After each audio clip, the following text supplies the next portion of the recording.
नमस्कार, मैं हूं नीलू। आज है 15 जुलाई और देखिए अमेरिका और ईरान के बीच जंग का दायरा लगातार बढ़ता चला जा रहा है।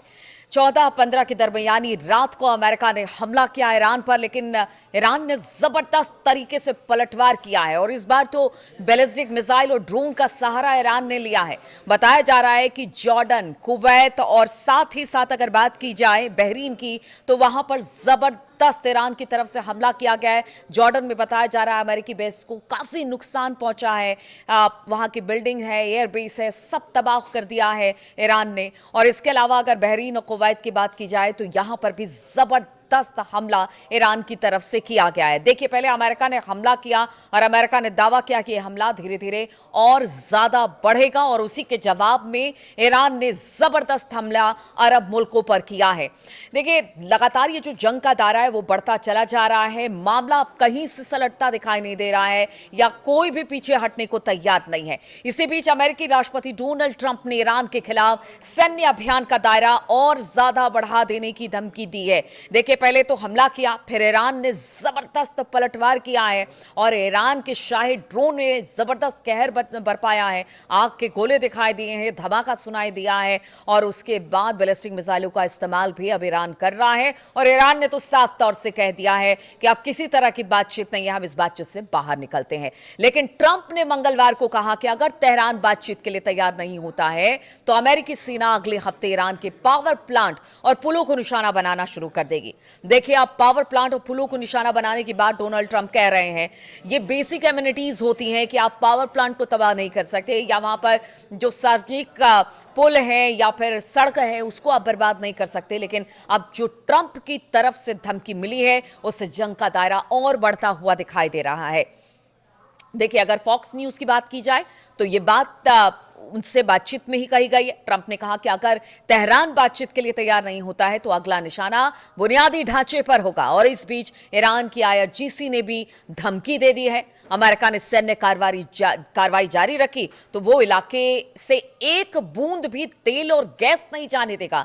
देखिए, आज की सबसे बड़ी खबर यही है कि अगर अमेरिका और तेज हमले करता है, अगर बेसिक कम्युनिटीज पर ईरान के हमला करता है, इंफ्रास्ट्रक्चर पर हमला करता है, तो फिर अब आईआरजीसी की तरफ से कह दिया गया है कि हॉर्मुज के रास्ते एक बूंद तेल और गैस यहां से गुजरने नहीं दिया जाएगा। आप समझिए जंग कितनी भीषण होती चली जा रही है। अब अगर ऐसे में पूरी दुनिया अगर गैस और तेल पर डिपेंड है और यहां से अगर बहुत ज्यादा गैस अलग अलग मुल्कों में जाता है तो आप समझिए स्थिति क्या होने वाली है आगे आने वाले दिनों में। इसी को लेकर चिंता लगातार बनी हुई है। लेकिन आईआरजीसी ने साफ कर दिया है अगर ट्रंप और अमेरिका अपने हमले से पीछे नहीं हटा तो फिर करारा जवाब दिया जाएगा। और इस बार से वेपन यानी कि हथियारों से जवाब नहीं दिया जाएगा, इस बार हॉर्मुज को चोक किया जाएगा और वो भी ऐसे कि एक बूंद तेल भी यहां से ना गुजर पाए।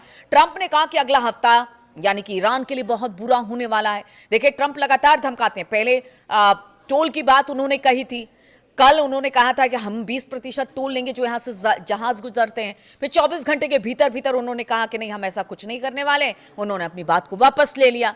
धमका लगातार वो ईरान को रहे हैं और अब उन्होंने कह दिया है कि देखिए, आगे आने वाला जो हफ्ता है वो ईरान के लिए बहुत बुरा होगा। अब उनके पावर प्लांट को, उनकी सड़कों को, उनकी पुलों को निशाना बनाया जाएगा। अगले हफ्ते पावर प्लांट और पुलों की बारी है, इस तरह की बात ट्रंप ने कही। हमने उनके सभी पावर प्लांट और पुल तबाह कर मतलब ट्रंप का कहना था कि हम सारे पुल और जो उनके जो पावर प्लांट है उसको तबाह कर देंगे। और अगर वो बातचीत के लिए नहीं आया तो स्थिति और खतरनाक होगी और खराब होगी। जब ट्रंप से पूछा गया कि ईरान के खिलाफ सैन्य अभियान कब तक चलेगा तो उन्होंने कहा कि जब तक मैं ना कहूं कि बस बहुत हो गया। तो आप इतने दिन से कर क्या रहे थे? आप बार बार वार्ता करते हैं, बार बार शांति की बात करते हैं, कहते हैं ईरान से बातचीत अच्छी हो रही है, अब बस हो गया। बस तो आप बहुत बार कह चुके हैं लेकिन ऐसा दिखाई नहीं दे रहा है और जंग का दायरा लगातार बढ़ता चला जा रहा है। अगर डोनाल्ड ट्रंप की बात की जाए, देखिए, इजराइल के उकसावे में आकर उसने ईरान पर तो हमला कर दिया गया, लेकिन इजराइल की जो रिपोर्ट है अमेरिका के सामने या ट्रंप के सामने रखी गई कि आप हमला करिए, 2 दिन में पूरे हालात अपने कंट्रोल में होगा, वहां पर रिजीम चेंज हो जाएगा, परमाणु कार्यक्रम है बंद करा दिया जाएगा, सब कुछ तहस नहस। लेकिन आज आप समझिए इतने दिनों के बाद भी कुछ भी वैसा नहीं हुआ जो इजराइल और अमेरिका चाहता था, बल्कि ये युद्ध और भीषण हो गया है। अमेरिका निकल नहीं पा रहा है और लगातार आग में घी डालने का काम इजराइल कर रहा है। इसलिए कहा यह जा रहा है एक्सपर्ट की तरफ से कि देखिए ये लड़ाई और भीषण होती चली जा रही है। ट्रंप का बयान ऐसे समय में आया है जब अमेरिकी सेना ने लगातार चौथे दिन ईरान के ठिकानों पर बमबारी की। मंगलवार बुधवार की दरमियानी रात, जैसा मैंने आपको बताया कि पहले हमला अमेरिका की तरफ से किया गया। ईरान के बंदरगाहों और तटीय इलाकों को निशाना बनाया गया। हमले में काफी ज्यादा नुकसान हुआ। ईरानी मीडिया के रिपोर्ट के अनुसार बंदर अब्बास और अहवाज शहरों में धमाके सुनाई दिए हैं और इसके बाद ही ईरान ने जबरदस्त हमला किया है अमेरिका के बेसिस पर जो अलग अलग जगहों पर बहरीन, कुवैत या फिर जॉर्डन के इलाकों में थे, उन सबको तबाह करने का दावा किया गया है। ईरान की नौसैनिक नाकेबंदी भी अब लगातार बढ़ा दी गई है और इसके साथ ही अमेरिका ने ईरान के खिलाफ नौसैनिक नाकेबंदी अपनी तरफ से भी लागू करने की बात की है। यानी एक तरफ IRGC लगातार स्ट्रेट ऑफ हॉर्मूज पर अपना जो सैन्य कार्रवाई है या फिर जो सैनिक क्षमता उसको बढ़ाने का काम कर रहा है, तो दूसरी तरफ नाकेबंदी की बात ईरान को लेकर अमेरिका ने कर दी है। अमेरिकी सेंट्रल कमांड ने इसकी पुष्टि करते हुए बताया कि अमेरिकी नेवी के 20 से ज्यादा युद्धपोत और सैकड़ों मिलिट्री एयरक्राफ्ट इलाके में तैनात कर दिए गए हैं। यानी फिर से वही स्थिति जो 28 फरवरी के बाद थी, एक बार फिर से वैसी ही स्थिति बनती दिखाई दे रही है। अब समझिए कि स्थिति कितनी भयानक होती चली जा रही है। देखिए, आज से पहले स्ट्रेट ऑफ हॉर्मूज खुला हुआ था, अब बात स्ट्रेट ऑफ हॉर्मूज पर ही आ गई है। अब लड़ाई स्ट्रेट ऑफ हॉर्मूज को लेकर अमेरिका कर रहा है। ये तो कभी एजेंडे में अमेरिका के था ही नहीं, क्योंकि ये स्ट्रेट ऑफ हॉर्मूज पूरी दुनिया के लिए खुला हुआ था। लेकिन अब यही हथियार बन गया है ईरान का, और अब इसी को लेकर एक और कह लीजिए कि चिंता अमेरिका ने पाल ली है। अब यहां पर वर्चस्व की लड़ाई यहां पर ईरान और अमेरिका के बीच में है। अमेरिकी नाकेबंदी के बाद ईरान ने बातचीत जारी रखने से इनकार कर दिया है और तेहरान ने कहा है कि इस नाकेबंदी से पिछले महीने जो समझौते हुए थे हमारे बीच में कि यहाँ 14 जो बिंदु है इस पर बातचीत होगी, वो सब खत्म हो गया है। अब किसी तरह की कोई बातचीत नहीं है और इसके बाद अब युद्ध होगा। और युद्ध को रोककर बातचीत शुरू करने की बात से इनकार अब ईरान कर रहा है। उसका कहना है कि अब जैसे होता था ना कि आप बीच में युद्ध रोक देते थे, फिर कहते थे बातचीत होगी, फिर युद्ध आप छेड़ देते थे। अब तो ये कहा जा रहा है कि अब युद्ध शुरू हो गया तो इसको किसी ना किसी मुकाम तक पहुंचाना होगा, वरना ऐसे ही चलता रहेगा और पूरी दुनिया इससे त्राही त्राही करती रहेगी। IRGC ने ऊर्जा निर्यात रोकने की भी धमकी अब दे दी है। IRGC ने अमेरिका के लगातार हमलों से जो ईरान है वो अब कह रहा है कि जो खाड़ी क्षेत्र में ऊर्जा निर्यात है उसको पूरी तरह से रोक दिया जाएगा। यानी अब कोई जहाज नहीं निकल पाएगा। ईरान के सरकारी मीडिया के अनुसार इस्लामिक रिवोल्यूशनरी गार्ड कॉर्प्स यानी कि IRGC ने कहा कि जब तक इस इलाके में अमेरिका की बुरी हरकत जारी रहेगी, उसकी बुरी नीयत रहेगी, तब तक यहां से तेल और गैस की एक बूंद भी निर्यात नहीं की जाएगी।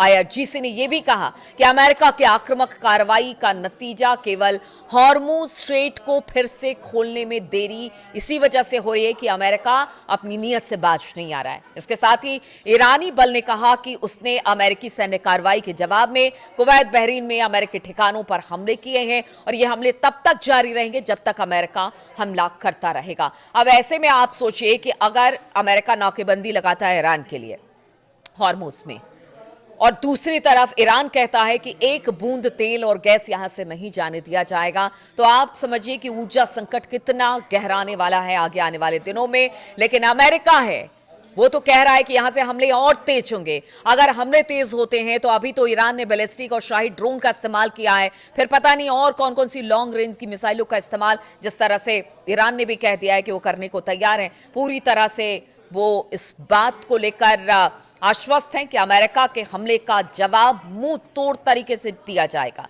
इधर अगर ईरान के बड़े अधिकारियों की बात की जाए या जो भी उनके सांसद है, उनका तो ये भी कहना है कि देखिए अब हॉर्मूज को लेकर कोई बातचीत नहीं होगी और हॉर्मूज तो छोड़ने का सवाल ही नहीं उठता है। साथ ही उन्होंने कहा कि देखिए हम एक बार कोई सोच भी सकते हैं अगर ईरान के लोगों की की अस्मिता या फिर उनके बातों को मान लिया जाए या उनका सम्मान किया जाए ईरान के लोगों का, तो एक बार को अमेरिका की बात हम मान भी ले, स्ट्रेट ऑफ हॉर्मुज को हम खोल दे। लेकिन अमेरिका की जो हरकतें हैं, वो ईरान को लेकर जो सोच रहा है, लगातार हमले कर रहा है, उस हमले के बाद तो ये पॉसिबल ही नहीं है कि हॉर्मुज को खोला जाएगा। और दूसरी तरफ आप देख लीजिए, एक और मोर्चा खुल गया है जहां पर हुती लगातार हमले कर रहा है सऊदी अरब पर। वो एक अलग टेंशन का कारण बना हुआ है। यानी पूरा मिडिल ईस्ट आप सोचिए कि इस वक्त अस्थिर हो चुका है। ट्रंप के एक हमले ने पूरे विश्व की अर्थव्यवस्था को हिलाकर रख दिया है। अब ट्रंप ही नहीं समझ पा रहे हैं कि आखिर यह हमला किया किस लिए गया था। क्या परमाणु कार्यक्रम को लेकर किया गया था, रिजीम चेंज को लेकर किया गया था, या हॉर्मूज को लेकर किया गया था? अब ट्रंप को भी समझ में नहीं आ पा रहा है। लेकिन पूरी दुनिया जरूर इससे दो चार हो रही है। और ये सबसे बड़ी बात है कि अब इस ट्रंप जो ये जंग है उसका क्या अंजाम होने वाला है, क्योंकि हमले लगातार तेज हो रहे हैं। और देखिए, जैसे जैसे दिन बीतता जा रहा है, धमकी दोनों तरफ से मिल रही है। अब आगे क्या होगा, किस तरह से हमले इस 24 से 48 घंटे में देखने को मिलेगी, तमाम अपडेट्स के साथ मैं आपके साथ मौजूद रहूंगी। फिलहाल आपके कमेंट्स का इंतजार रहता है। आप अपना कमेंट्स जरूर करिए। बहुत बहुत शुक्रिया मेरे साथ जुड़ने के लिए।